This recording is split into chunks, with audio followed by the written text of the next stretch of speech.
போகிறோம். ஏன் அப்படின்னா ப்ரீமியம் வந்து ஹெவியாக ஏறியிருக்காங்க. ஸோ அதை வந்து கண்டிப்பாக ரெக்கவரி கொடுப்பாங்க கால் சைடு அப்படிங்கிறது என்னோடய எக்ஸ்பெக்டேஷனாக இருக்குது. அதுக்கு தோதாக கரெக்டாக 310 வந்து நிப்பாடுது வண்டியை.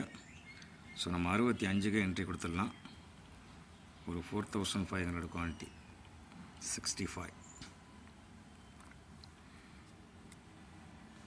ஓகே, என்ட்ரி கொடுத்துருக்கோம். பட் இன்னும் ப்ளேஸ் ஆகலை. 60 கீழே போயிட்டுருக்கு. போகட்டும், எவ்வளோ போனாலும் கவலைப்படக்கூடாது.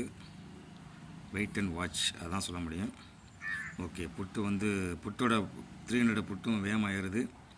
ஸோ 50க்கு பக்கத்தில் போயிட்டானா 55 போட்டுடலாம். ஸோ இப்போ 60 போடலாம் கைஸ். கண்டிப்பாக ஒரு போஸ்ட் கிடைக்கும். Modify 60 ton. ஓகே, 350 காலையும் பார்ப்போம்.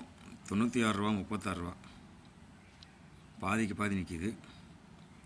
ஸோ 35 கிட்டே போச்சு அப்படின்னா நம்ம ஒரு என்ட்ரி எடுக்கலாம். 350 கால் ஆப்ஷனையும்.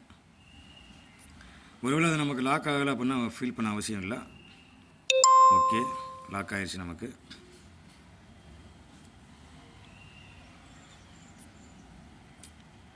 ஓகே, நமக்கு லாக் ஆகிடுச்சு. ஆல்ரெடி ப்ராஃபிட்டில் போயிட்டுருக்கோம். இங்கேயும் பார்ப்போம்.